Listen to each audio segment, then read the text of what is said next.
Okay, good morning, everybody. We're left off on handout number 7, chapter 6, and we're talking about the FIFO example.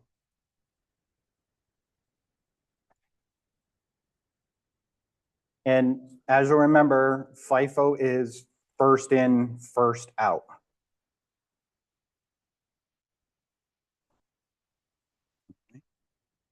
So what we have to do is determine how much we sold and how much we have left over. So first in, first out, you have the expectation that these items are going to sell first, the June 1, the June 3rd, the June 7th, June 15th. And so you have the total inventory in units. That's that figure added up. And then you have the total sales in units, 20,800. So the difference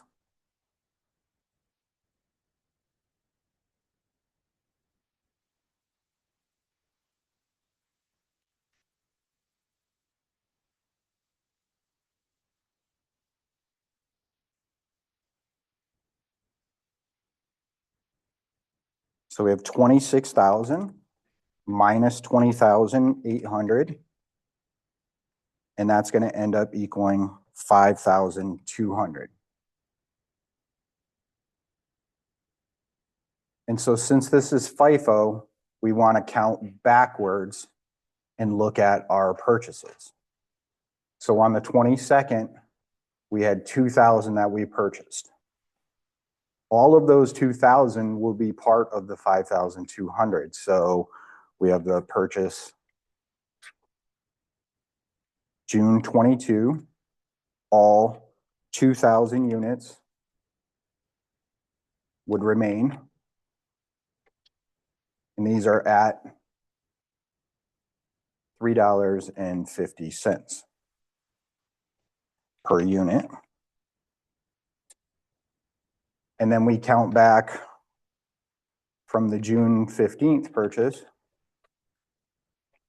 And we need to account for the 2,000 that we already accounted for. And so we have to account for 3,200 more. On the 15th, we purchased 7,200. So we can use all of that. And so we'd have 3,200 at 3.4. So we multiply those out, 2,000 by 3.5. And I think that gives us 7,000. Thank you.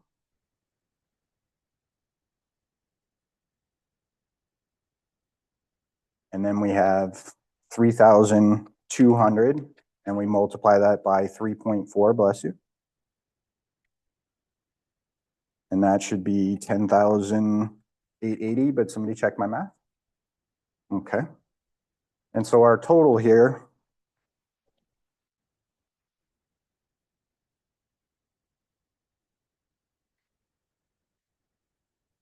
$17,880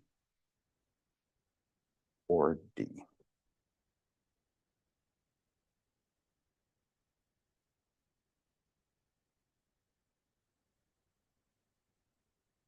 I'm sorry, that should be the remaining inventory cost is.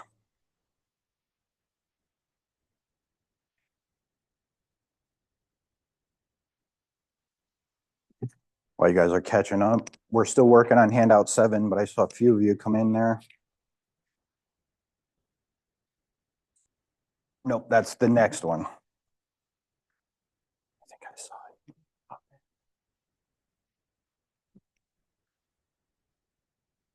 Still working on the other handout, but this is the next one. You're welcome.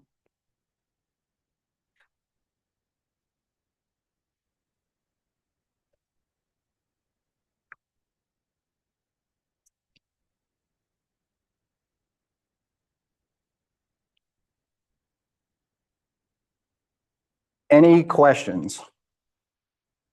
First in, first out means that When we have leftover units, we're counting backwards.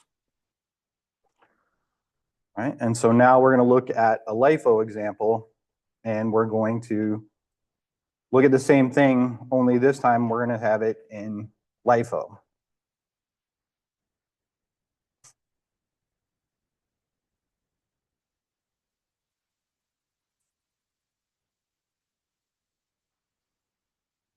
So all I did here was just do the totals again. So I totaled these up, and these are the same thing.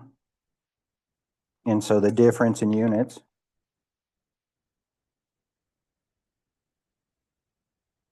$26,000 minus the 20,800 equals 5,200. Okay. So before we had first in, first out, these were the first to go.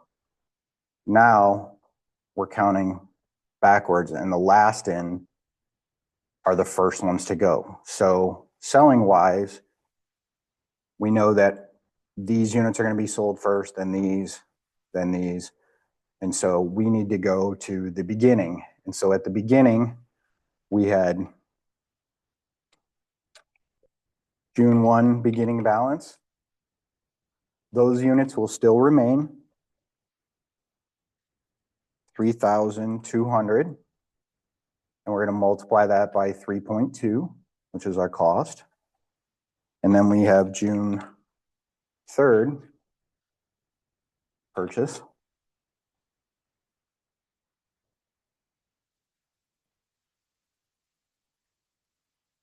And how many of those do we need? Right, we need 2,000 because we accounted for 3,200. So now we need 2,000, and we're going to multiply that by 3.1.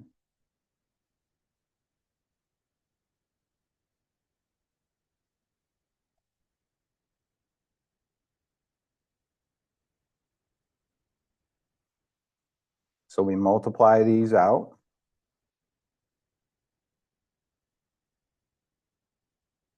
$10,240 and 6,200.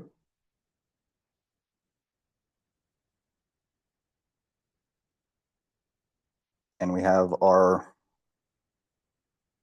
total cost for ending inventory. Put a few extra zeros in there. And that's going to be 16,440.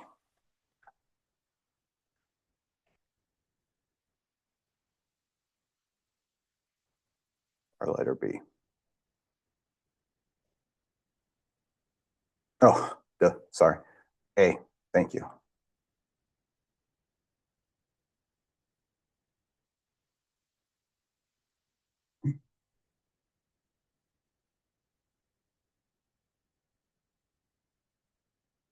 Any questions? Okay, so now we have some practice questions.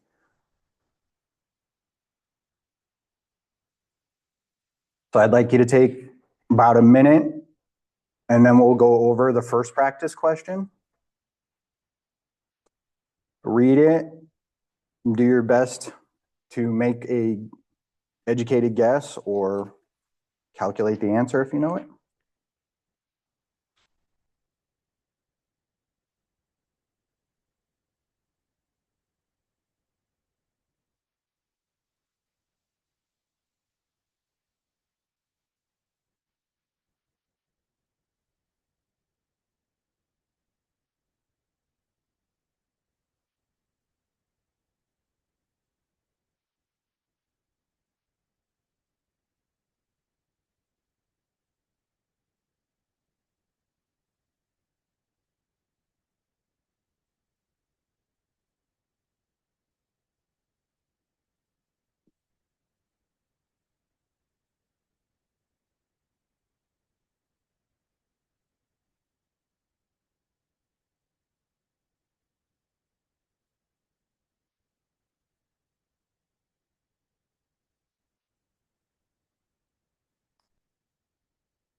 Okay, so it says Emily Company has been using LIFO method of inventory valuation for 10 years since it began operations. The company's 2025 ending inventory was 60,000, but it would have been 90,000 if FIFO had been used. So essentially, they were allowed to expense more of the inventory earlier using LIFO. And so that overall drives down your income, right? If you have more expenses, your income is going to automatically be less, right? Lower. And so here, because we had less expenses using LIFO, the income is 30,000 greater over that 10-year period.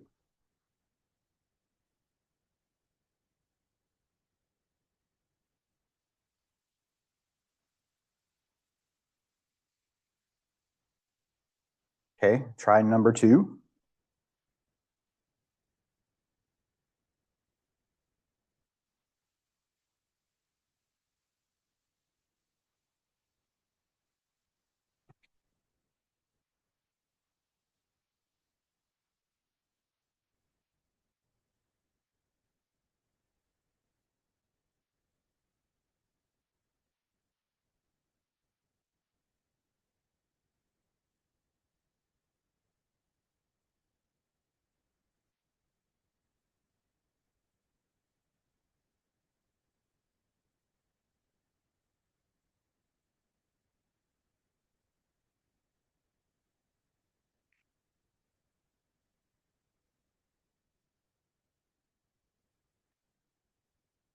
If you have any questions as I go by, you can ask me.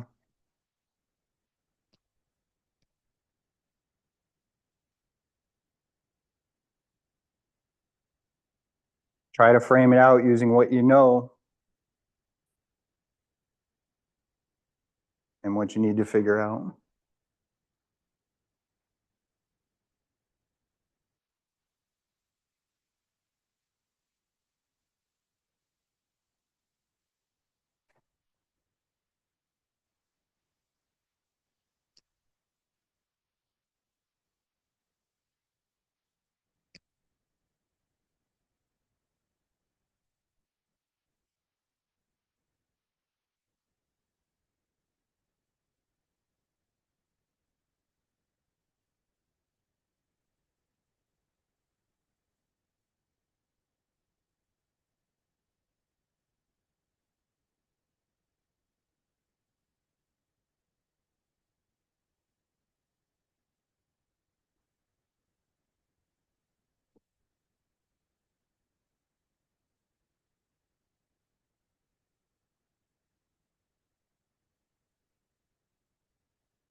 Okay, so this one's a little bit more challenging. And so what you want to do is figure out the costs under each assumption.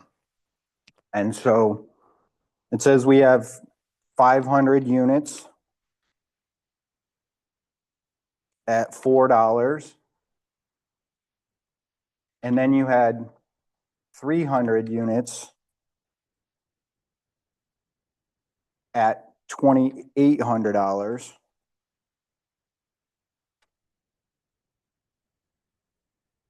And so if we divide this by 300,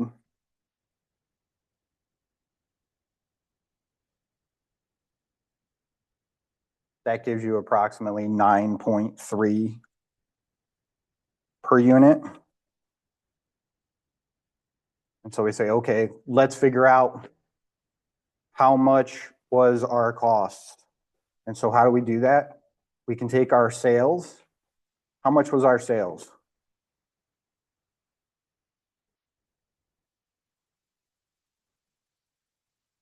So we had 4,000 is correct, right? Units.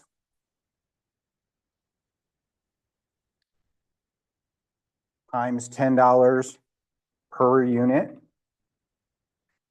And so that's $4,000. And so we would normally subtract cost of goods sold, but we don't know that number. But we do know that that equals the gross profit. And what is our gross profit? Good, 1,600. So our cost of goods sold equals 4,000 minus the 1,600, right? That's just algebraically moving it over to both sides. And so our cost of goods sold is 2,400. And so we take our cost of goods sold, 2,400, and we divide it by the number of units, 400. And that gives us a cost of $6 per unit.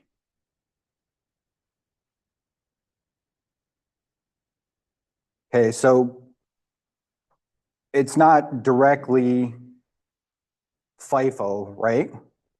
If it was FIFO, what would we expect to see the cost per unit?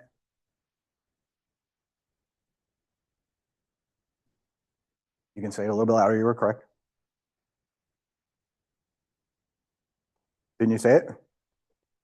I heard it from somebody, I thought. What'd you say? 4, right? It would expect to be 4 if it was first in and first out, right? So we know it's not FIFO. If it's last in, first out, then we would expect it to be 9.3, right? But there's 100 more units, so we have to really see, is it weighted average or not? And so how do we do that? We add 500 units at $4 per unit, so that's 2,000. And then we had 300 times the 9.3 repeating. And so that equals the 2,800, sorry.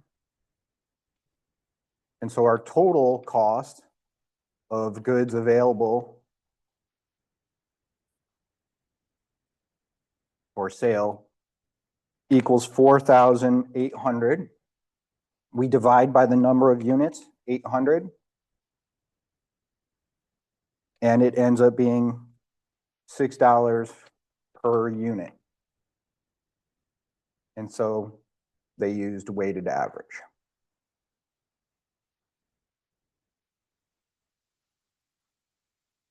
So that one was a difficult question. I wanted you guys to try it, and then I wanted you to go through it. Any questions on that one? Okay, let's jump to practice number 3.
Okay, so let's talk about this one.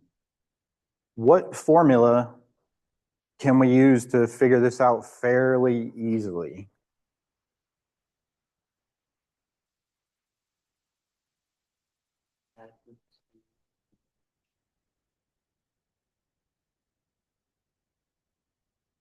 Right. So that formula is kind of the account formula, right? When you think of ins and outs in the inventory, right? We have our beginning inventory. And we're going to add to it any of our purchases. We're going to deduct out any of our sales. And that should give us our ending inventory.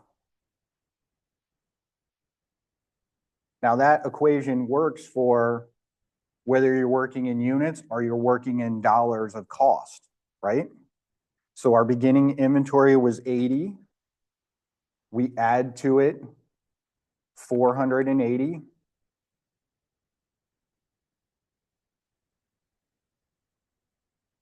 And then we subtract out the sales of 360. And that leaves us with 200 units. So we went from a difficult one to an easy one. And then we've got one more.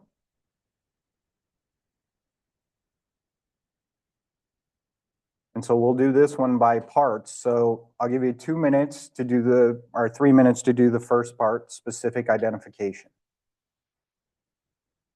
And you can talk to each other and talk to me. And also introducing the accounting tutor, Handouts. She's here to observe for the first part of class, but she'll talk to you towards the end of class.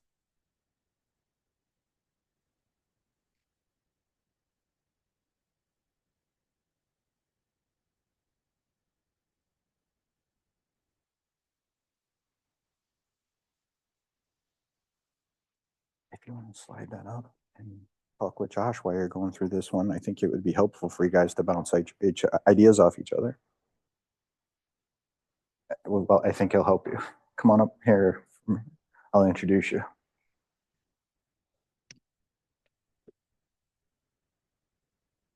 Do you mind if I use you to help Quincy a little bit? Okay. I appreciate it. I'm still trying to like this. It's okay. You know to ask questions, so I'm here to help. All right.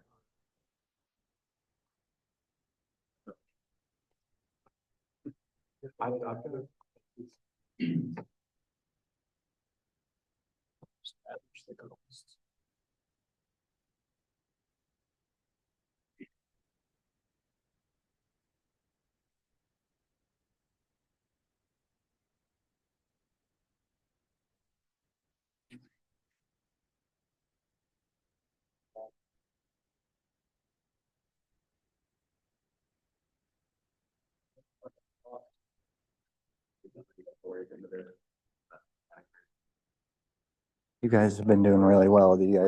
How are you guys doing on this one? Okay, so with specific identification, what are they asking you for? They're telling you we know the units, right? So which units are left over? 150, and where do they come from?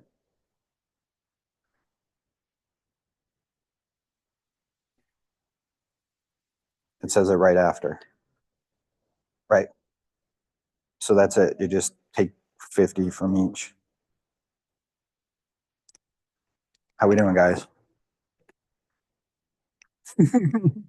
All right. So let's talk about specific identification. Yeah.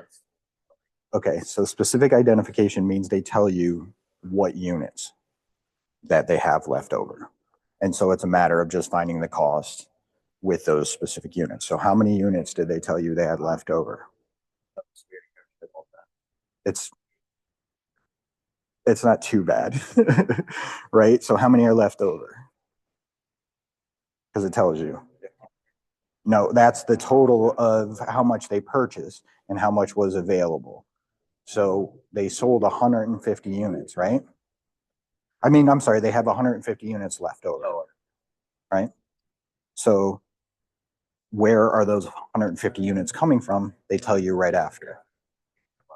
Okay, so that's all you do. You take 50 from the last three purchases. That's specific identification. Okay. How are you guys doing with specific identification? Good? Okay. Okay. So how much do you have left over? Yep. That's the purchases, right? Those are our totals. How much do we have left over? Right. And where does that 150 come from? It says it right after. Right. Yeah. Okay. How are you doing, Reese? Oh, okay. You're missing the last. Okay, good. Well, I mean, work with everybody, work together. So how are you guys doing? Confused. Okay. So with specific identification, that means we know exactly the units that we have left, right? So what units are left?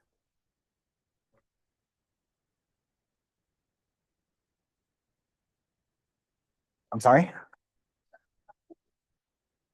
No, you were close. You were reading it. 150, right? And what are those 150 made up of?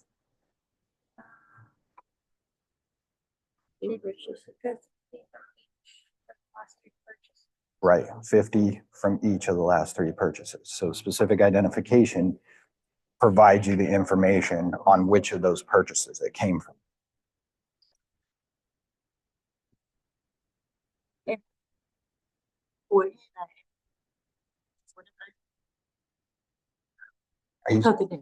You're speaking in Vietnamese. That's okay. It is Vietnamese, right? Okay.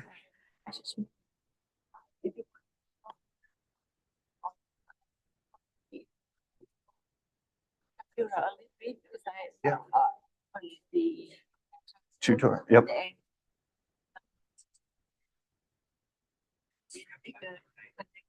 Okay, sure. Okay, after this one, then I'll let you take over. All right? Okay, so remember, we've got four types of cost flows. And again, the inventory doesn't have to flow this way, but for us as accountants, we're saying, okay, how do we calculate using what we have? And specific identification is nice because it tells you exactly what you have left over. And you've got to read the question carefully because it consists of 150 units, 50 from each of the last three purchases. So we look at the last three purchases.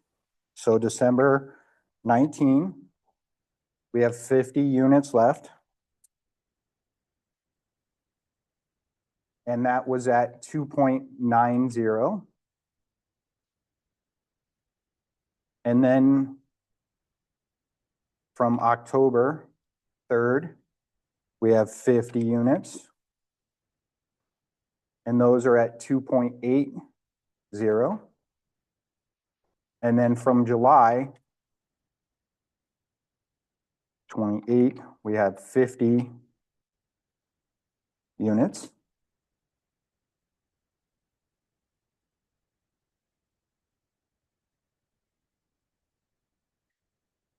And those are at 2.5 per unit. So we just add those totals up. We get 75 here. Or multiply those out first, sorry. And then we have 140 and 145. And so our ending inventory, oh my goodness, am I terrible with math? All right, help me with the math. The last one? 125, thank you.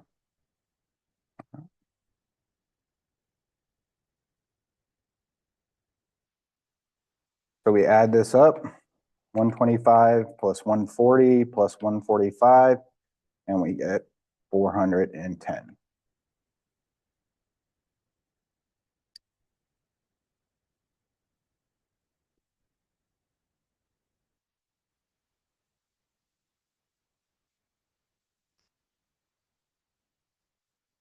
Okay. Now I'm going to let Han take over. She needs a few minutes of your time. I'm still gonna record it. And so if you have any questions after, I'll take over. All right.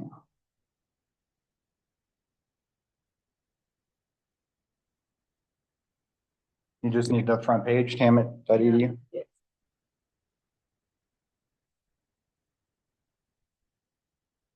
All right, there you go. Put this stuff down on here. Right? I did that. Everybody.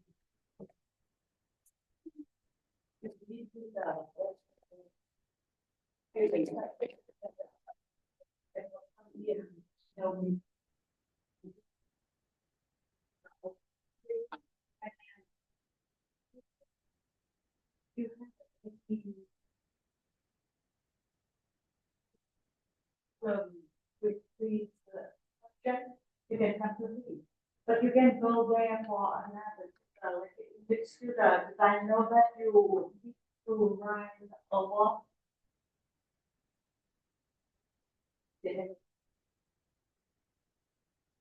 Over there. Inside the library. I'm just here to study, self-study. And whenever you get any time to do that. Listening to the English to the writing to the. And we will help you.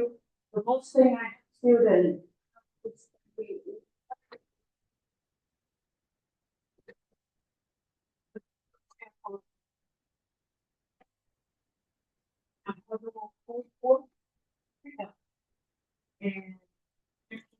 And everything.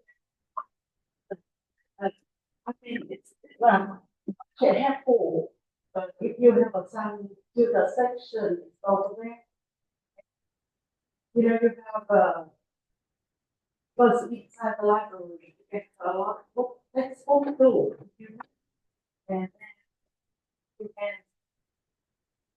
small study, researching, or to the topics, okay? And now I really got you how to find here. You get in the student resource, and then I'm here in it. Sorry. Anyway, you have to come in. Just click on that tab available right there. Click on that one. Yeah. This one? Yeah. Okay. The Learning Center. And then you move here. And you can see we have a math, writing, and I'm here. I run accounting, finance, business, and elementary stat. And you schedule with me. When you schedule with me, you sign in the Eagle Connect. Use your ID and password, and then you can make. I forget about my. Okay.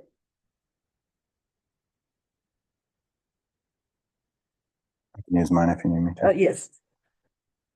I'm sorry.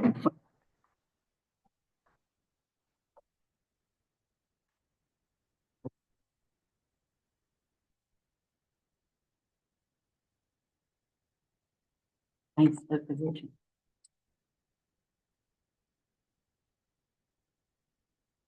Okay, if you want to have a accounting to the, just select it here.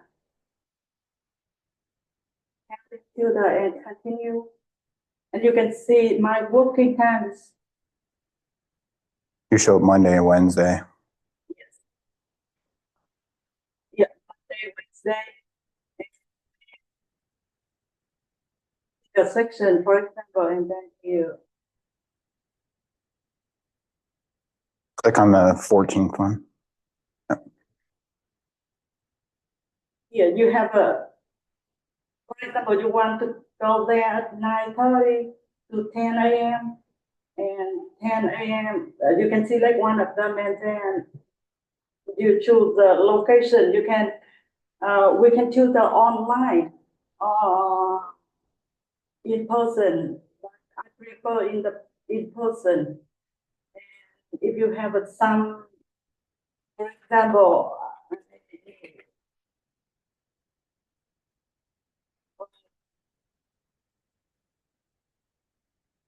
you confirm, and then you can have a appointment with me uh, for the accounting, and then the subject we will talk about the FIFO inventory.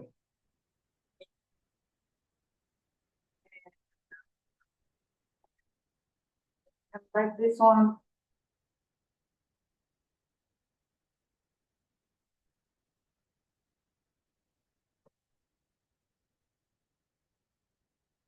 And we have a tutor.com too. So in some case, the tutor is not available in the Student Success Center. You can go to the tutors.com to ask questions, studying with some people there.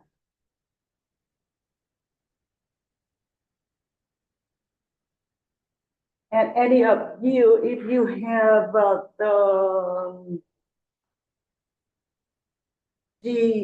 GPA about 3.2 and up, you can apply to be the tutor over there too.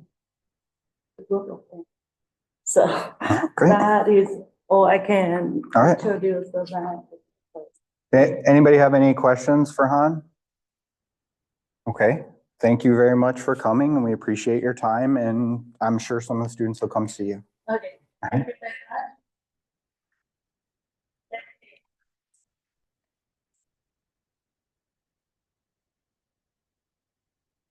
Yep, you can give them the flyers, yep.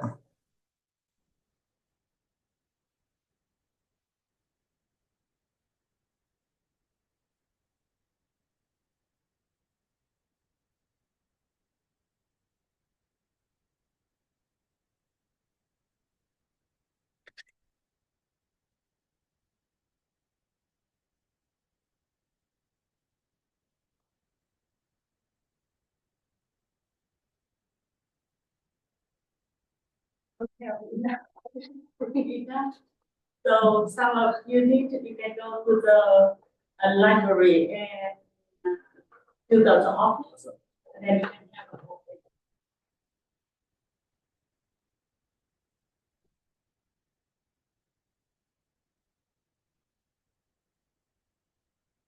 Okay, so now we're back to our practice and we're looking at weighted average.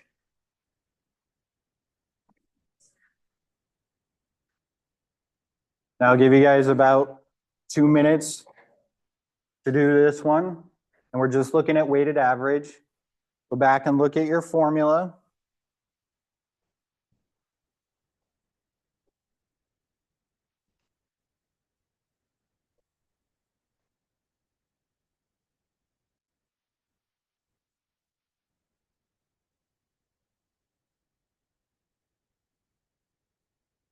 Yeah, I think I will go, so.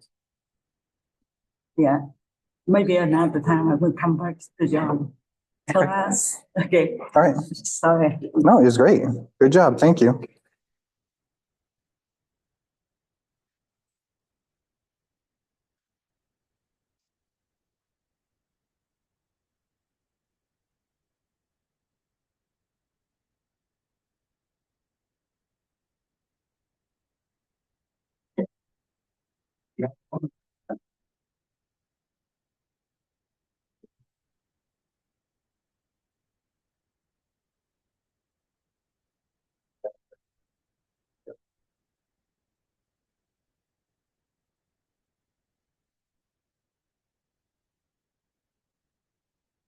Ben doesn't bite. Ben doesn't bite. You can talk to him. It might be able to help you get started.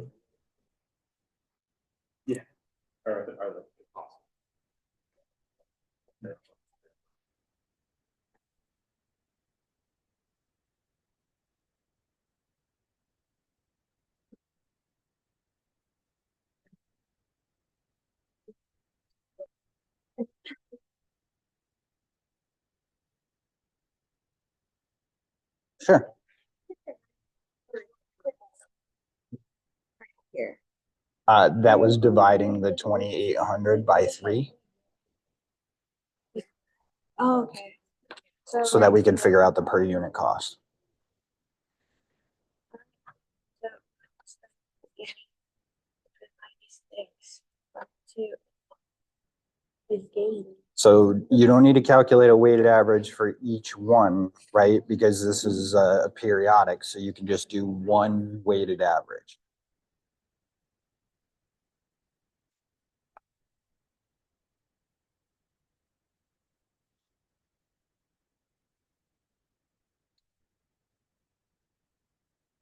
Right, remember, this is a periodic inventory system, so it's done at the end.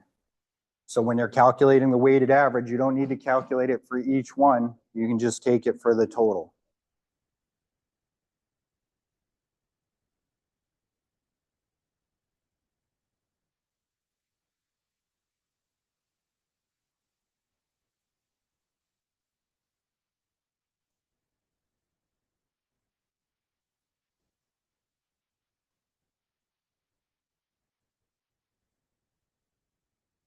So the formula is pretty straightforward. It's total cost divided by your total units. And it's already added up for you. So you have your total cost, 3,855.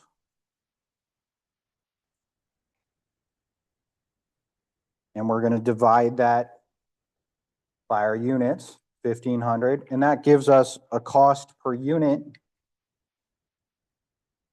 of 2.57.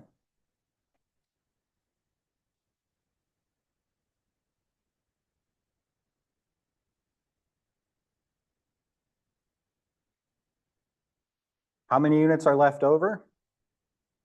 150, right? So 150 times 2.57. And that, check my math, as you know, is I have 385.5. All right, now we have FIFO and LIFO, and you have your check figures there. Let's see if you can get to your check figures. So I'll give you 2 or 3 minutes to try FIFO. And this we did in class, so you can look back at your notes from today. You don't have to go back to Tuesday's notes. If you have any questions on weighted average, just kind of raise your hand and I'll come around. Don't be afraid to ask me questions. I'm not judging you.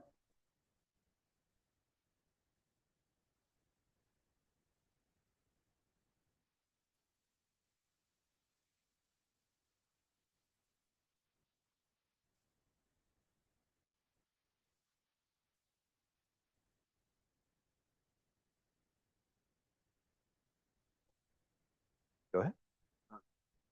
So when it's for C and D, I'm actually just not clear on like what it's actually asking, because it gives us the figures down here. Right. So when it's saying just define FIFO and LIFO, So it's determine the cost assigned to ending inventory and the cost of goods sold. okay. So like you said, so it's that problem we worked a few minutes ago where we just like work backwards. Right. Okay. So I think like this. First in, first out, Yes. last in, first out. I do get that.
Okay, so let's take a look at this one.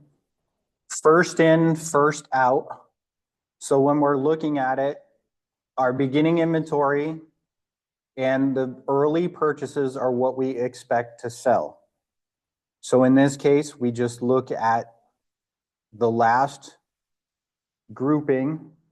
And so we say that that's enough because we have 150 units. So from December 19 purchase, those are at 2.90. And we multiply that by the remaining inventory, 150 units. And we end up with 435. Okay, now try D. I give you 2 minutes to do that one.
Okay, now we have LIFO. And so LIFO means last in, first out. So they're going to start taking from December 19th purchases when they calculate it. So that means that what's going to be left over is our beginning inventory. And that was 96 units.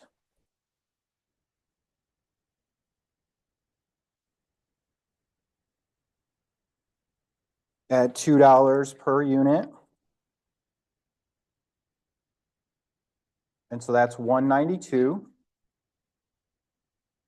And then you have to say, okay, from the March 7th purchase,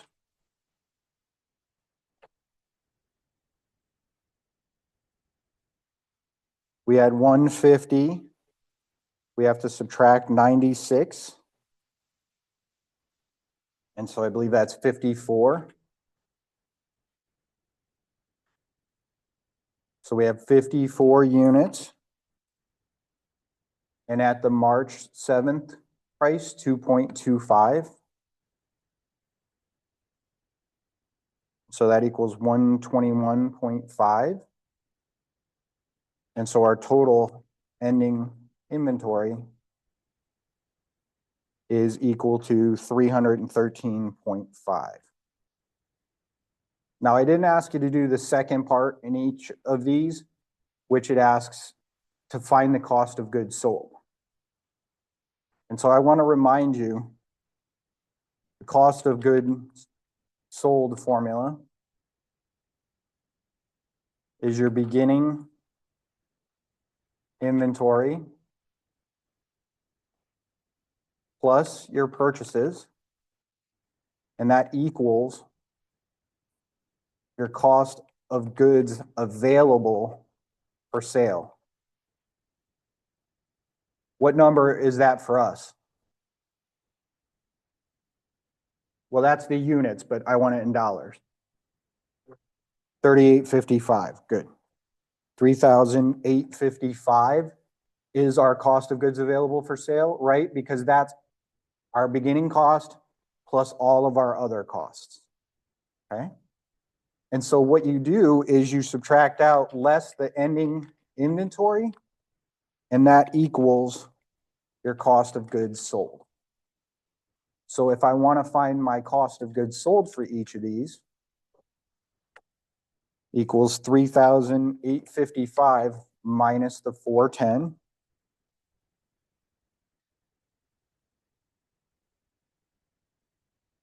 Three, 4, 4, 5. Okay. Here, 3,855 minus 385.5. Dope.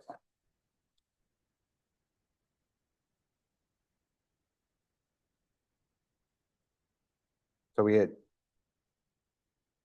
3,000.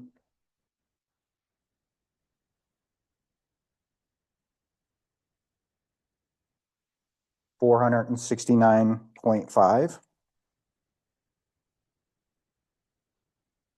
Here, 3,855 minus 435.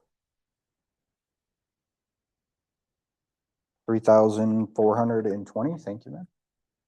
And then the last one, 3,855 minus 313.5.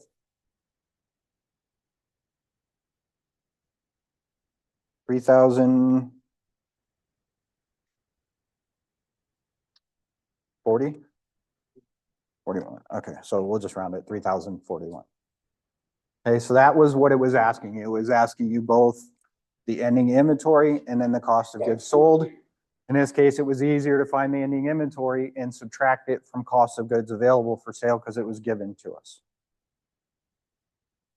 Any questions? All right, so let's grab the handout number 8.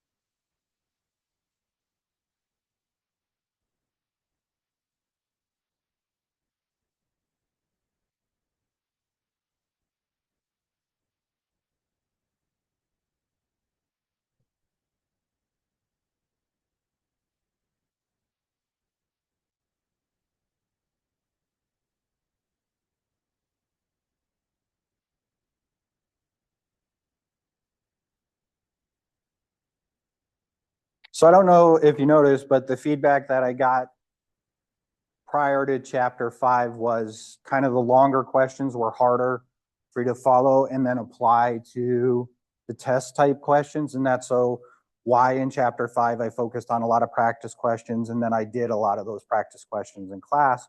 But now I've kind of molded my notes in to bring more of the practice questions in and not have you write so much. That doesn't mean I can't make you not write anything, but hopefully this will enable you to pay attention a little bit more because I'm not writing so much. Okay, but these notes are important. And so you want to make sure you do read through that when you have time. All right, so we're going to start and talk about describing and applying the lower cost of market or net realizable value. And just make a little note here. Sometimes the book uses lower of cost or market.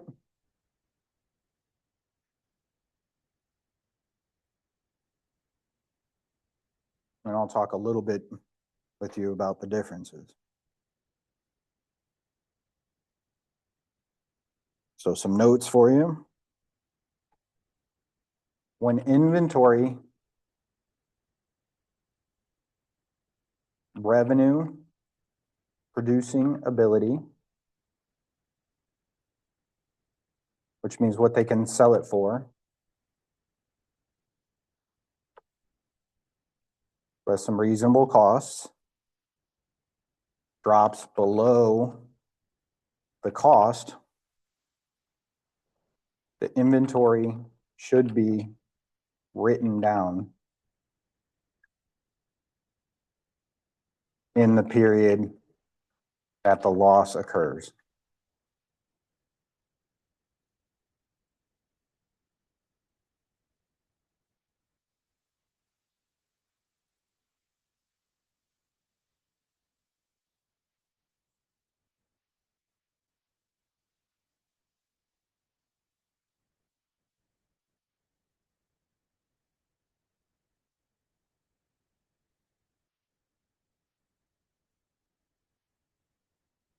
Net realizable value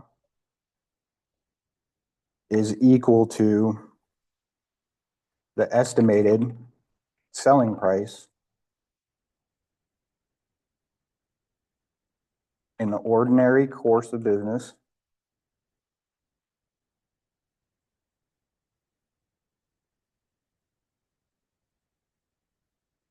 less costs of completion, selling, and transportation.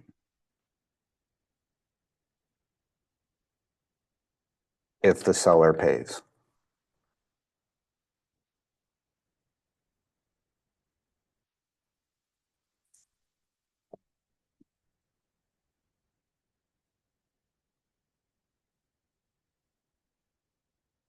Market value is the selling price in the ordinary course of business.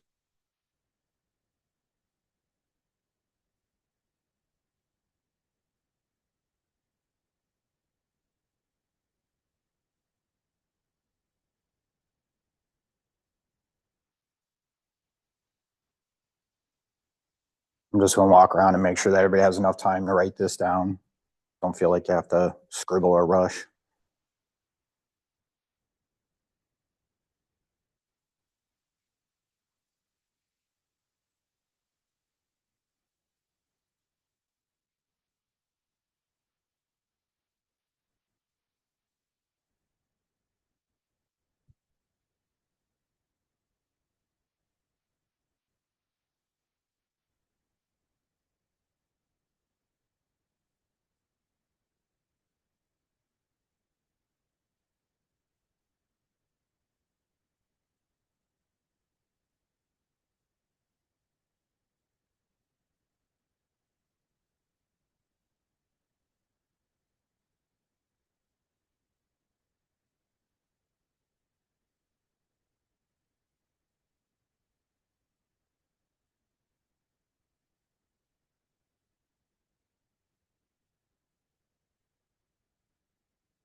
Okay.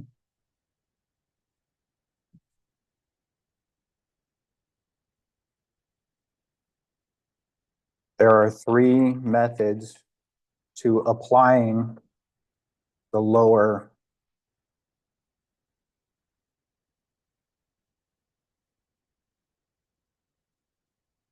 cost or market net realizable value. So there's three approaches to either one of the two.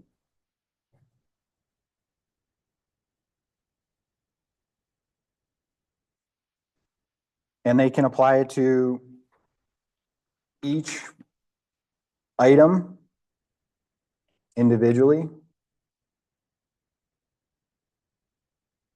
They can apply it to major categories, or they can apply it to the total inventory.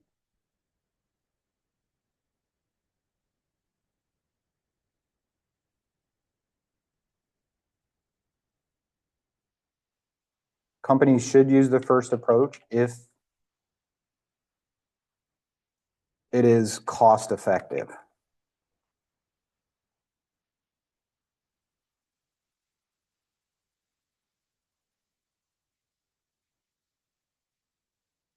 And then the last thing,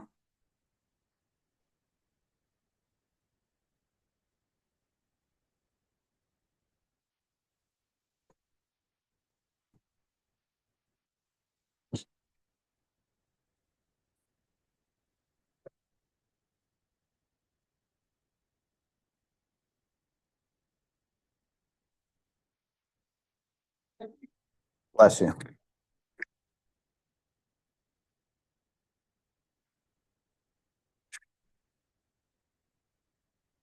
So when inventory is written down to market, this is the new basis for future periods.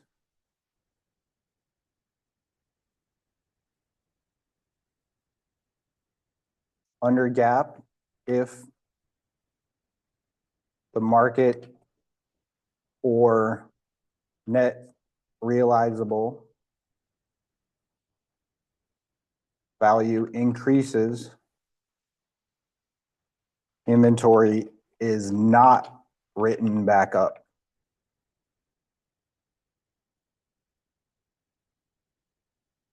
So this means if you have to write it down, even if it's something like a commodity and that commodity price jumps back up, then you cannot write the inventory back up. Now, hopefully you will recognize it in future sales because you'll be able to sell more, so your profits will be higher. And that's where it'll be reflected, which is kind of what accounting strives for, in that we say, if we have a loss, we're going to report it when we know that it's probable so that our investors know about it, but we can't report a gain unless we're sure or we complete all the things in the contract to report that gain. So it has to be recognized in order for us to do that. All right, so let's kind of look at this in practice on this illustration. So if we are looking at, okay, here's our cost, here's our net realizable value. It can be substituted with market value. The two are similar, right? What we would do for the individual category is say, okay, whatever is lower here. So we take the 80,000. Here they're both the same, so either number suffices. And here the net realizable value is lower. So we add that up, and I believe that's 220,000.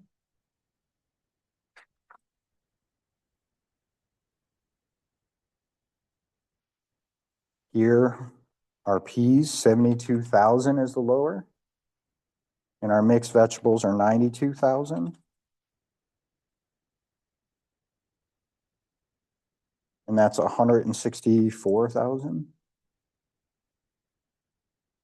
And so our total 220 plus the 264 would be 384.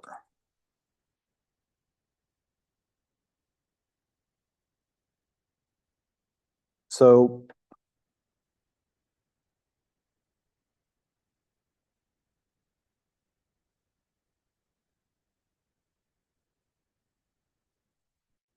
if individual, there would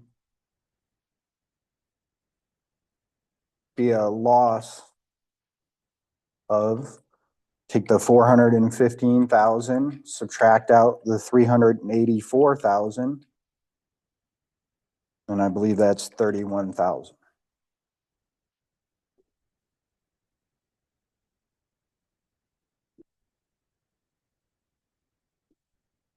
Now, most of the time, we don't treat this as a loss. What we do is we treat it just as part of cost of goods sold. So our entry would be a debit to cost of goods sold for 31,000 and a credit to inventory for 31,000.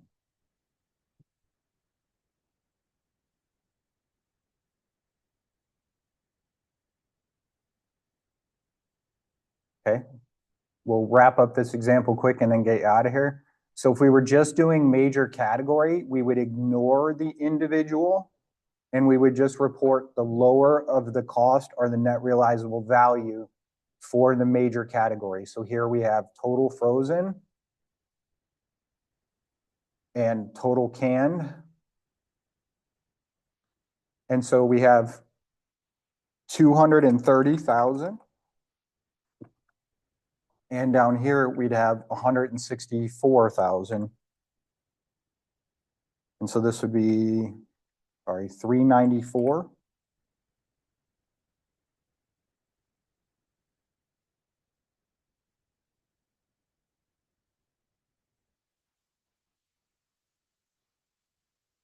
Okay. So if by major category,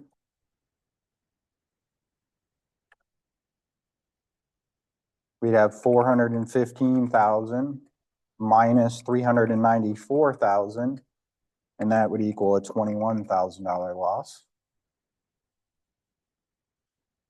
And so the entry would be a debit to cost of goods sold for 21,000 and a credit to inventory for 21,000.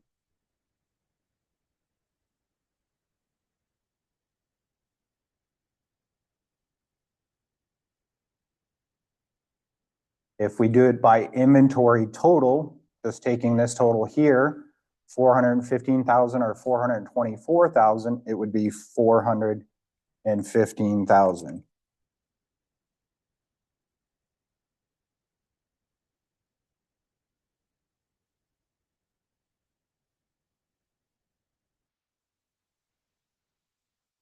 And so if using total, then there is no entry.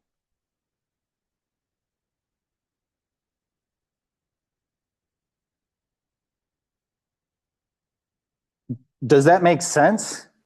That if we look at them on an individual basis, that our loss is likely to be larger?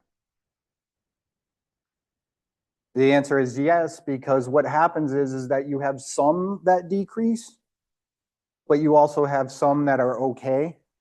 And so they offset each other. All right, we're all set. I'll see you on Tuesday. I have online listed as your group work for this chapter due next Tuesday, but it'll be due Thursday, and we'll work on it in class on Tuesday. And then we'll probably have enough time just to talk about chapter 7. All right. Have a great weekend. Come back safe. See you Tuesday.